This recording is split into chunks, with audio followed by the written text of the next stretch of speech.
Hi guys, I am finally home. This is my normal work environment, my normal office, which, to be honest, was starting to get a bit unfamiliar after 6 weeks going around the world doing the things in the different European places. That was an awesome trip. It was a massively successful trip. Everything that I sort of wanted to do, and I guess the ways I wanted to run all of these events, went absolutely to plan, which was awesome. A bunch of stuff went far better than expected. Some of the user groups I spoke about were actually very, very well participated, much more so than I knew, and much better run than what I was anticipating too. So I'm really happy with all that.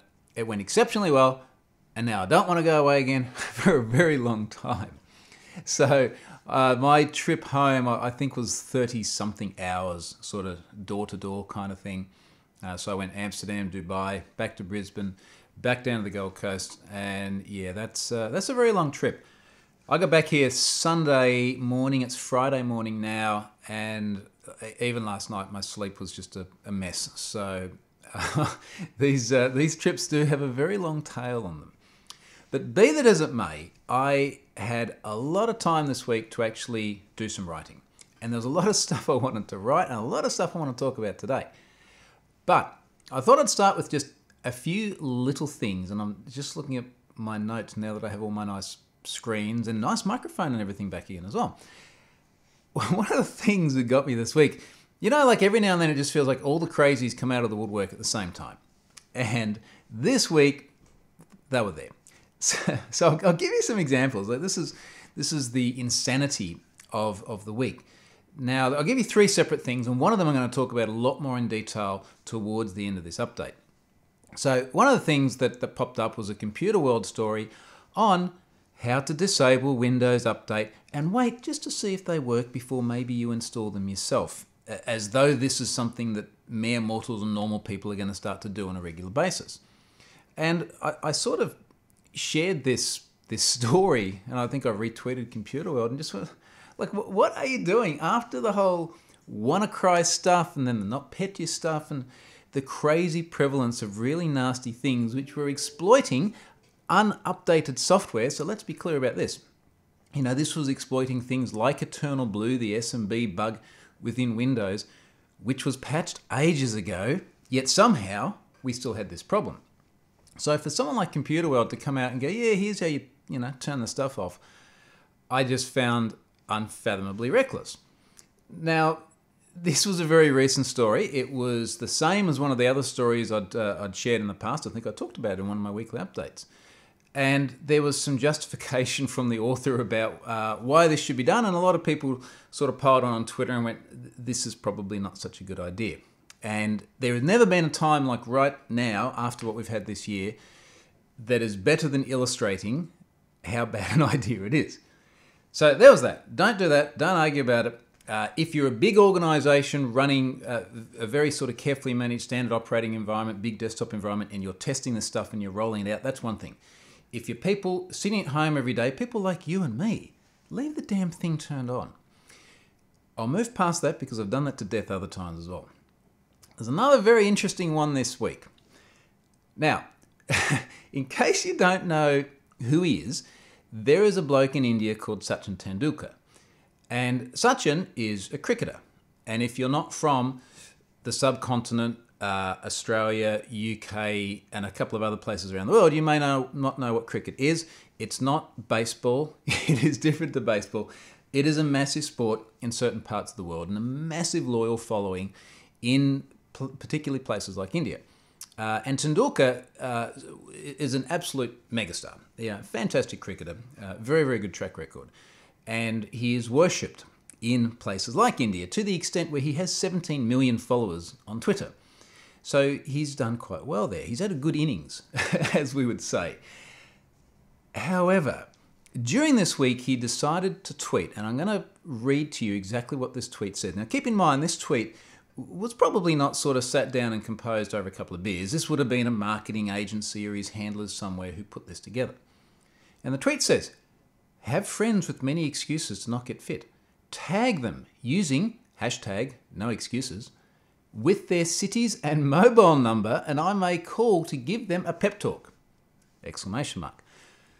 So This is what it sounds like. What he's done is he said, hey, like all of these gazillions of people who follow and worship me, why don't you dox your friends and let me know what their number is, where they live, and in many cases what their Twitter handle is.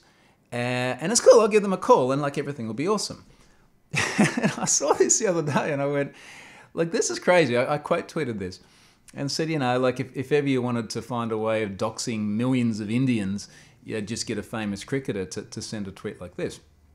And of course, when you read through the hashtag, a very large number of people were doxing their friends. Here's their handle, here's their phone number, here's their city. And I'm just thinking of all the trouble we go to try and protect this data. You then get someone with both influence and a massive following to come out and go, nah, just tweet it publicly. She'll be fine, don't worry.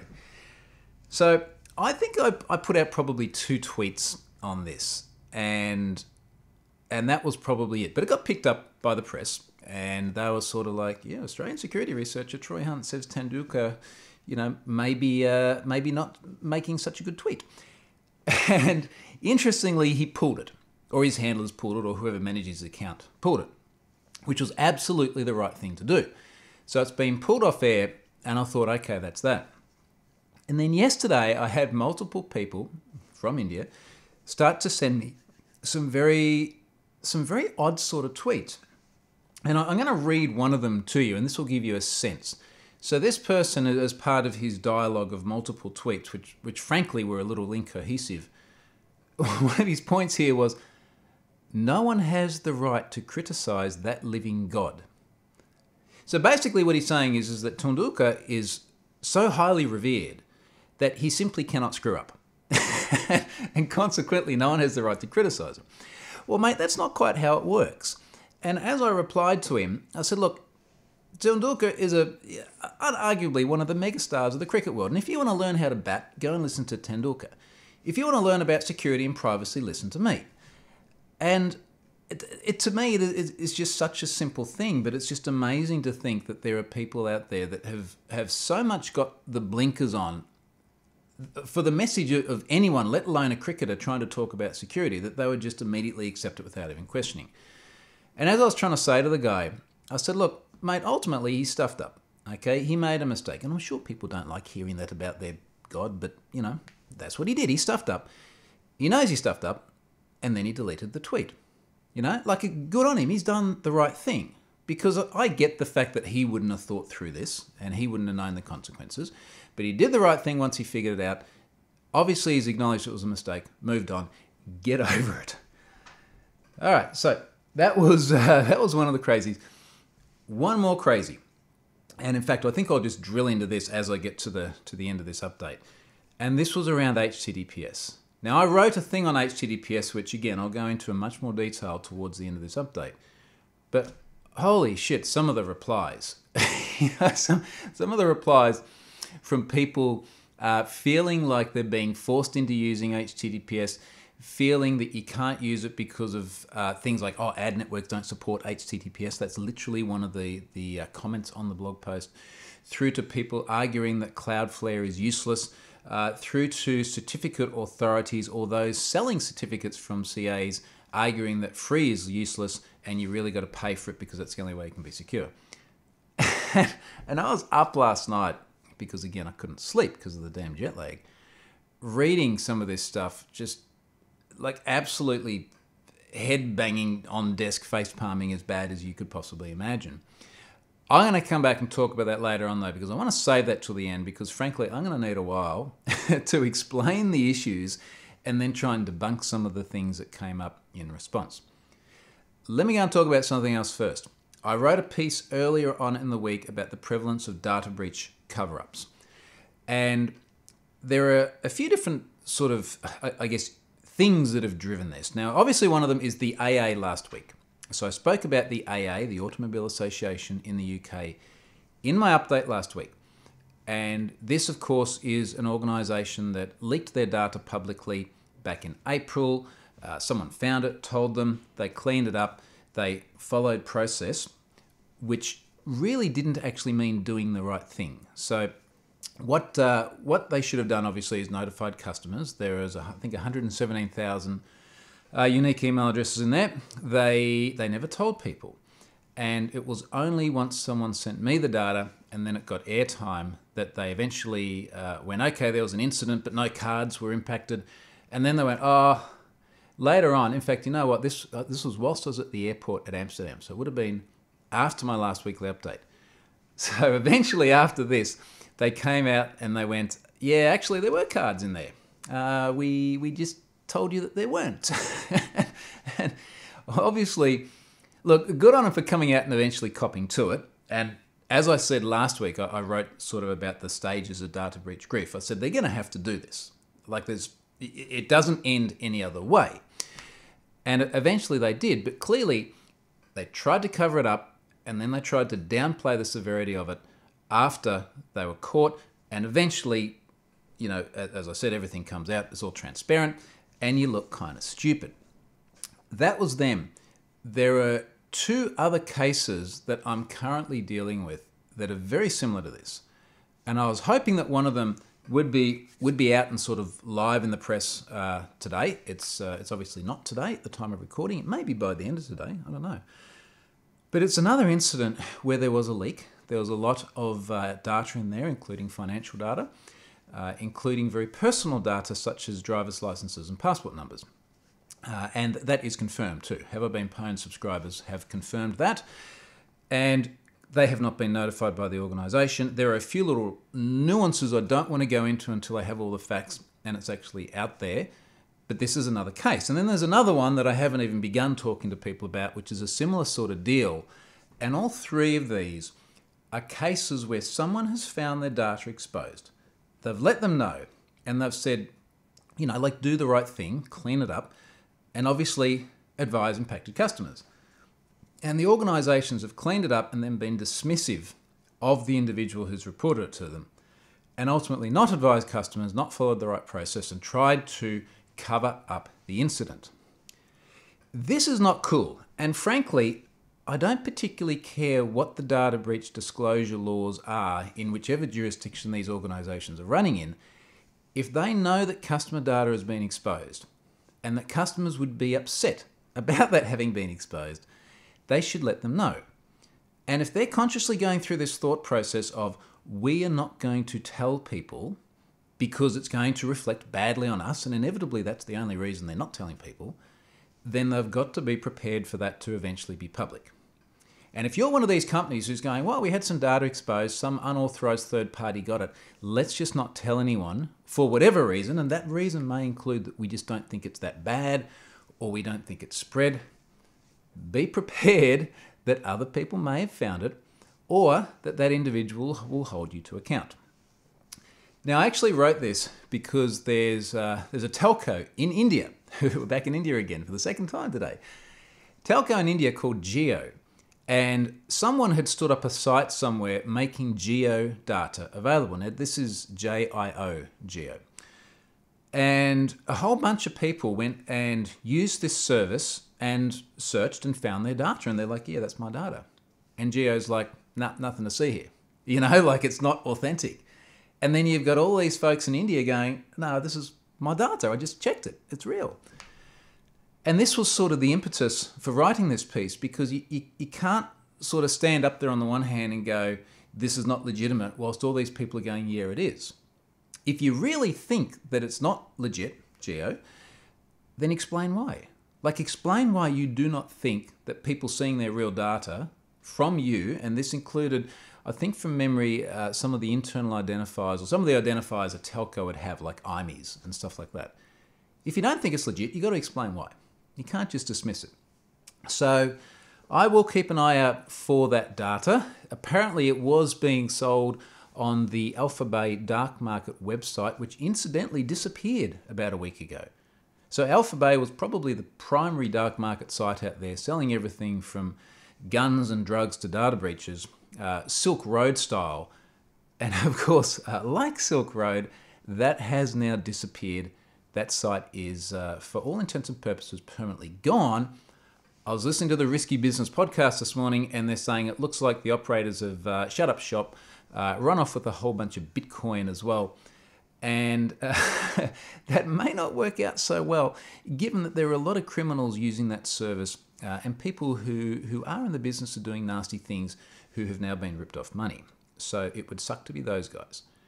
Oh, now, incidentally, just as I speak about Silk Road and dark market sites, I've got a book.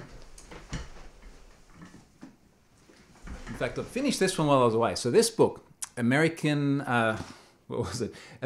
Kingpin.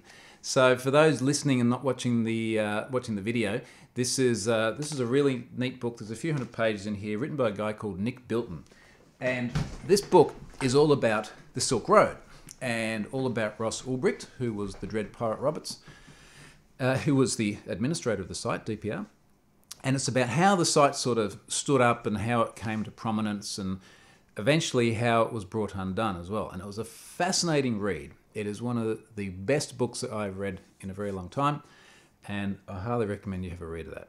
American Kingpin. All right, so that's data breach cover-ups and dark market drugs websites, and there'll be something else after Alpha Bay inevitably. So yeah, that's just the way it works. Now, something else, Security Sense. So I did my Security Sense column this week, and I wrote about preparing for breaches. And really what I was trying to say here is that organizations put effort into preparing things or preparing for things such as disasters.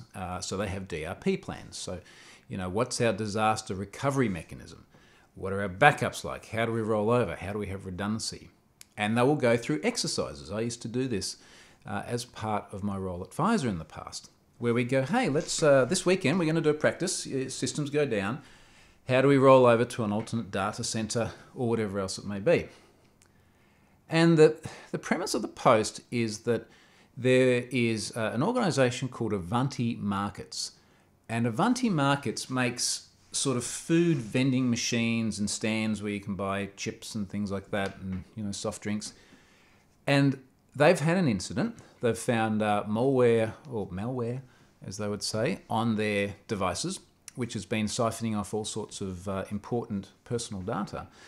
And they've disclosed it really, really well. I will put a link into the notes for this particular weekly update that links through to their disclosure.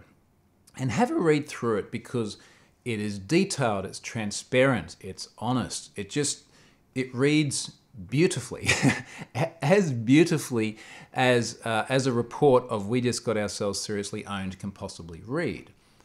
And I sort of quoted a journalist in there. There's a journalist called Matthew Swartz, who I've worked with a few times before, who wrote this up. And he made the point that preparing for data breach makes the difference between the way, say, the AA handled their incident and the way Avanti Markets has. And I think it was just a really interesting sort of thing to think about in terms of how prepared is your organization. So let's say you listen to this, you go and you look at your email, and suddenly you realize via your email that you've been seriously owned, all your data is out there. How well equipped is your organization to deal with that? So for example, do they have enough information to be able to piece together what happened? Are they going to be able to even email people? So just simply emailing, let's say you've got 50 million people in your subscriber base, 1 million people in your subscriber base, that can be hard. So have a think about these things, because sooner or later at this rate, it looks like just about every organization is getting owned in one way or another. So have a think about that. How prepared are you for handling a breach? Now, let's go on to this HTTPS thing. And in a way, this is nothing new. We've known about this for a while, but I hadn't written about it, and I thought I should actually put something down because I don't think a lot of other people know what is coming up. And this post went massive. It's had about 100,000 views in the last couple of days. It's been discussed on all of the Reddits and Hacker News, places like that, discussed and debated at length.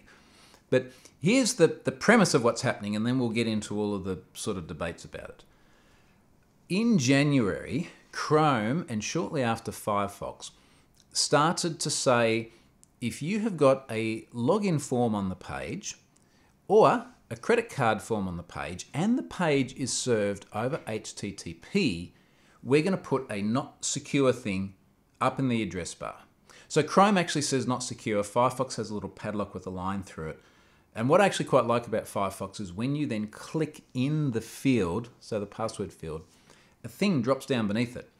And it actually has a little message saying, look, this data may not be secure, the form could have been modified, etc. So they started doing that earlier on in the year. And this is all part of a push to make everything HTTPS. This is the undeniable future of where we will all be. HTTP will be an exception. So that was then.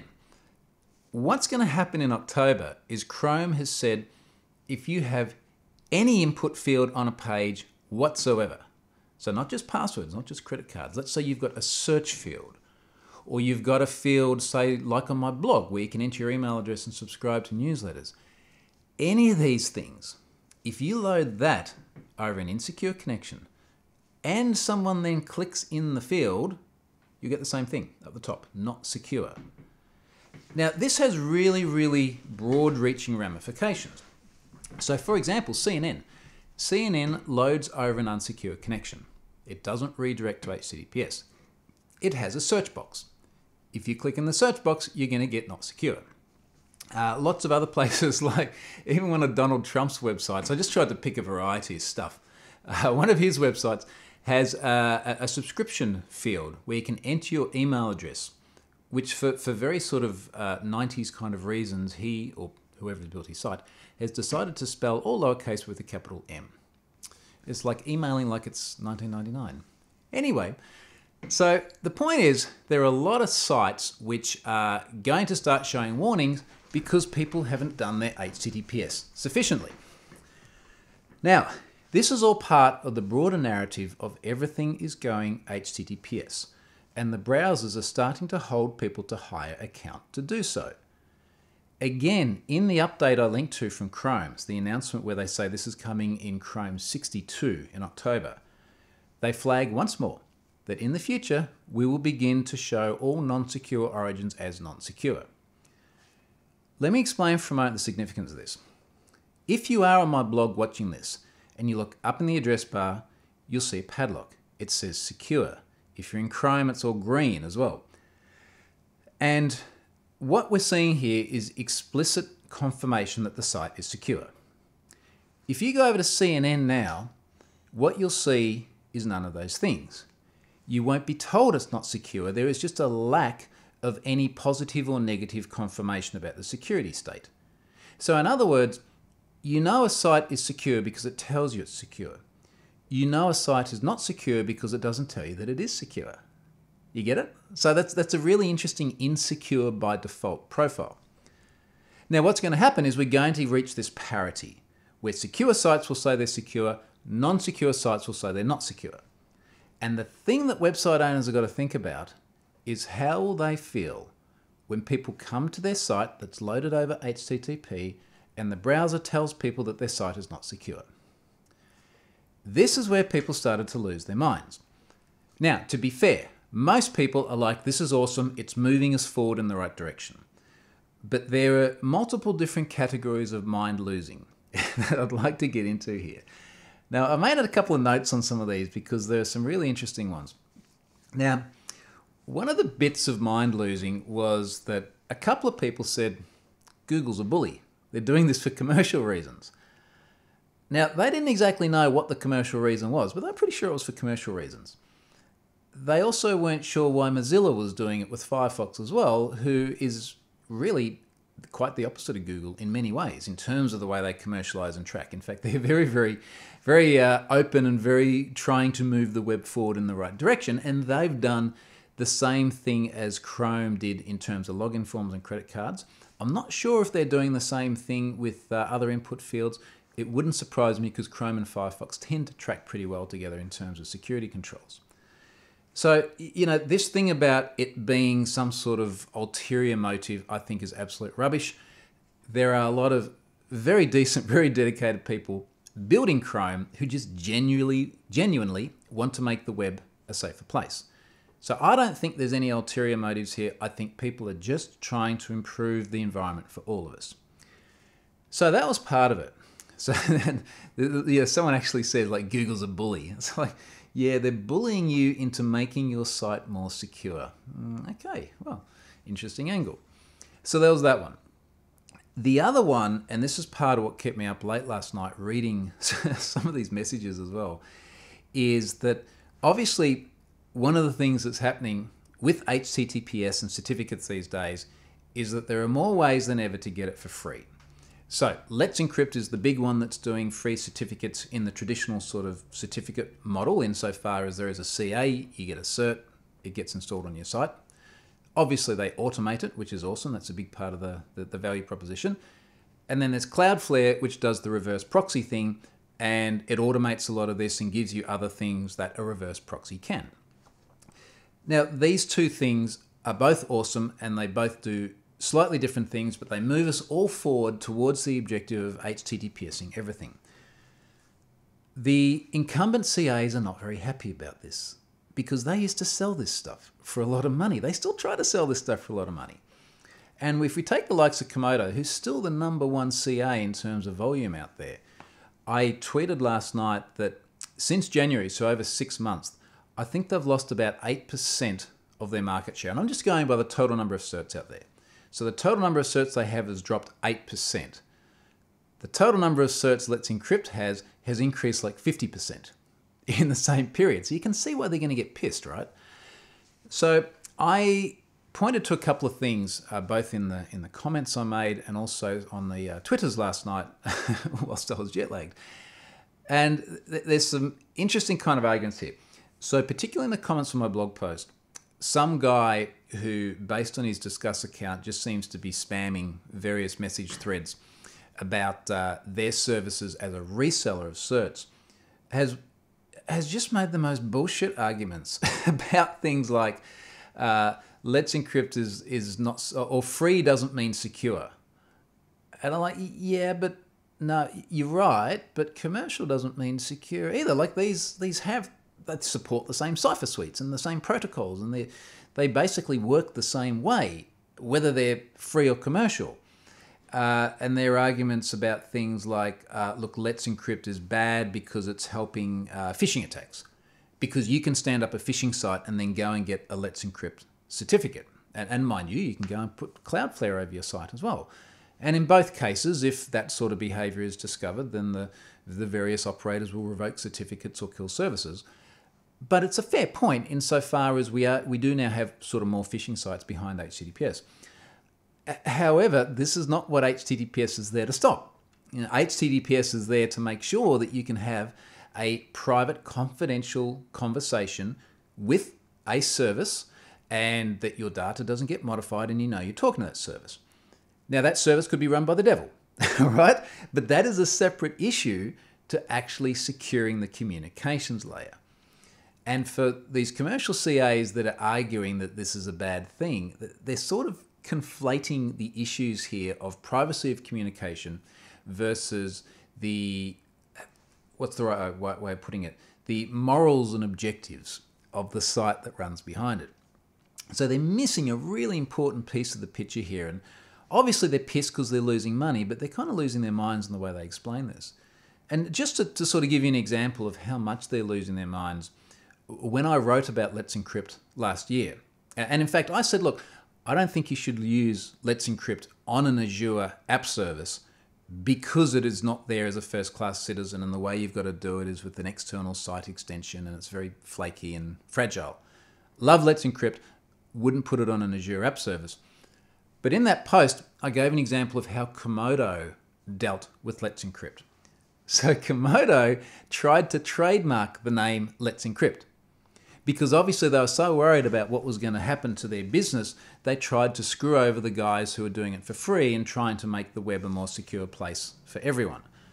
And then, just to make it even worse, the CEO, who was one of the people arguing last night about the importance of paying for certificates, then made a comment, which is still out there, about how can you prove it was Let's Encrypt who made up the name Let's Encrypt? Like this was his argument for why he should be able to trademark someone else's brand name. And this is the sort of organization we're dealing with when we talk about commercial entities trying to sell certificates. So there was all that. Now, the other thing that came up as part of this, and I alluded to it at the start of the update here, was discussions about CloudFlare. And look, it's often the same people who jump up and make this argument where they say CloudFlare is basically useless, or in some cases they say it's even worse than useless. I'm not quite sure how that is, because they can serve up an HTTPS connection between your website and one of their edge nodes. And they've got 115 edge nodes around the world. So if I'm here, I'm connecting to, say, the one in Brisbane, which is up there, 70 kilometers or something away. Now, I can see HTTPS there. I don't know whether they're doing HTTPS from that edge node through to the origin server, wherever that may be. And what they're saying is that because there are websites where that's not done over HTTPS, you shouldn't trust Cloudflare and it's reckless and you shouldn't be using this stuff. And this is just the most sort of nonsensical argument that misses so much of the importance of HTTPS. It's just unfathomable that people still take this line. But let's go through it anyway. And I'm going to link to a blog post that I wrote called Security Absolutism, or Unhealthy Security Absolutism, I called it. And basically what it is it's people saying, if it can't be perfect, you shouldn't do it.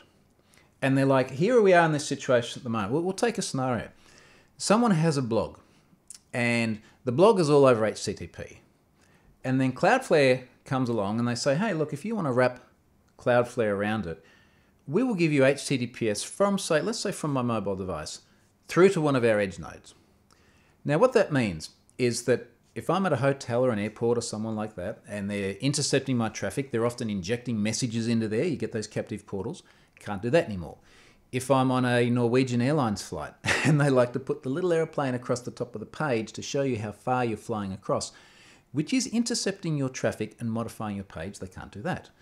If someone hijacks my DNS, which often happens with these crappy consumer grade routers where they've got CSRF vulnerabilities and things, that doesn't work either. If someone has a Wi-Fi pineapple or a rogue hotspot, can't do that. If an ISP in a state such as Tunisia or Iran intercepts traffic, as we have seen many precedents of, can't do that either because there's HTTPS all the way. So it solves all of these problems. And to be clear, it's HTTPS all the way to the Cloudflare edge node. Now then, and actually let's just fill in a couple more bits there. Because it's HTTPS and it's because it's via Cloudflare, there's also HTTP2, so we get this file stream of asynchronous requests, which makes things much faster. It means you can use other things like Brotli compression. It means you get a bump in SEO. It means you can use features in the browser that are going to shortly be deprecated if you're serving content over HTTP. And that's another story I'll go into another time. So you get all of these things, and then they're saying, yes, but because Cloudflare then over the internet backbone, where your threat actors are things like nation states, because they could possibly intercept it, it's useless. And you're just going, well, no, it's not useless. What it does is it takes us in this sort of spectrum of between, say, 0% and 100%, it takes us to like 90 or 95%. It kills that much of the risk. But because there's that last 5%, it's crap. Like that is the argument. And that just doesn't make any sense. Another reason it makes even less sense is that you can secure every public segment of the network. If you go to Have I Been Pwned, you're getting a secure connection from your client, such as my phone, all the way through to Cloudflare. Cloudflare is a reverse proxy. They sit in there, they decrypt the traffic, they cache things, they optimize stuff, they stop nasty threats, which, by the way, is a positive security attribute. Then they re-encrypt and they communicate securely from the edge node all the way through to the origin. So every single public network segment is encrypted. The only bit that's not is the bit in Cloudflare, which you don't want to be encrypted because you want them to be able to do positive things with your traffic. And yes, it means you need to trust them, but I need to trust my ISP too, who in the case of Have I Been Pwned is Azure. So those people making this argument are just doing everyone damage. They're doing themselves damage because, frankly, it looks a bit stupid to make that argument that it's useless or that it's even worse than useless, as I said. And it also does damage in that if they're responsible for sites and they're not able to get HTTPS all the way through, and there are still plenty of places you can't, even my blog, I can't serve a valid certificate from Ghost Pro. They do not have the ability to upload a certificate. I'm still making an HTTPS request from CloudFlare through to Ghost Pro, but it can't verify the certificate because it's getting a Ghost Pro certificate that's not valid for the troyhunt.com hostname. So there are all these scenarios where we can't yet quite do it perfectly all the way from end to end. Let's not throw it out altogether just because of that. You know, use a bit of common sense. So I'm just looking at my list here of things, and there's one other one, which is the sort of domain validation versus extended validation certificate. And frankly, I think this is a lot more nuanced than what you may actually think. So the likes of CloudFlare and Let's Encrypt, when you get these free certificates, they're domain validation. So they make sure that you own the domain, and that's the only criteria. That's why you can have PayPal phishing sites that have certificates, because all someone has to do is that they demonstrate that they own the domain. Extended validation, you've got to prove who you are. So if you go to Have I Been Pwned, you'll see it says Have I Been Pwned, and then it says Troy Hunt in brackets, and then it says AU. So you've got a really, really high degree of confidence who it is. The thing is, though, in terms of what people need to see in order to enter sensitive information into a site, arguably the padlock gives them greater confidence. But equally arguably, an extended validation certificate isn't needed in order for them to enter that information. And what I mean by that is that people are accustomed to looking for the padlock. To them, that's the sign of secure. It's not that they're like, hey, I'm going to go to this site. I was going to enter sensitive information, but no, I don't see an EV. It doesn't work that way. And in order to illustrate the point, check out Facebook, Twitter, and Gmail. None of them have EV certs. And frankly, one of the primary reasons I have it on Have I Been Pwned is I just wanted to do it to see what was involved and to write a blog post about it. There are a couple of other nuanced reasons I've done it on Have I Been Pwned. I actually talk about in the blog post about journey to an extended validation certificate, but really that's it. And again, we've sort of got the CAs kind of clutching on with their dying claws to things like EV, because that's the only way they can kind of stay relevant when someone else has come in and turned their business model on their head. When I think about it, it almost feels a little bit like the Uber versus taxi thing, where it's like the taxi model just got so comfortable yet so crap, and someone else came along and just did a much better job. And I know there are people that don't like Uber for other reasons, but in terms of the way it changed an industry, it feels a little bit like that, where the incumbents just sort of got caught resting on their laurels, and they were very sort of happy doing the thing they'd already always done, but really providing a kind of crap service. And then someone's come along and just done it a lot better. And rather than the CAs lifting their game and doing the right thing, they seem to be intent on just bad-mouthing the new player. I have a thought on something I'm going to write a little bit later on. I'll see if I can materialize this into a cohesive argument. But keep an eye on that. I think will be a lot more discussion about HTTPS and about incumbent CAs in the months to come. Okay, so that was it. And I know this has gone really long as well, but particularly that HTTPS thing has just been a really, really big week for me. Last thing, Terbium Labs is sponsoring my blog again. They have been there in the past. They make a product called Matchlight, which does a whole bunch of dark web mining of your data. And companies use them to find out where their things have appeared on the dark webs and in other places on the internet where they would prefer it not to be. So big thanks for those guys. Again, they're a repeat sponsor. So I'm really, really happy to see that people want to keep coming back and sponsoring. I'm booked out now, I think, until October, and then a lot of spots booked out through to the end of the year as well. But I would love to lock any new ones in well in advance because it is working so well. So that was it. Thank you very much for watching this, probably the longest one I have done.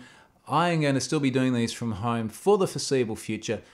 The next time I go away will actually be around about the middle of August, when we've got the NDC conference down here in Sydney, and then I'm going to have to go snowboarding for a bit as well.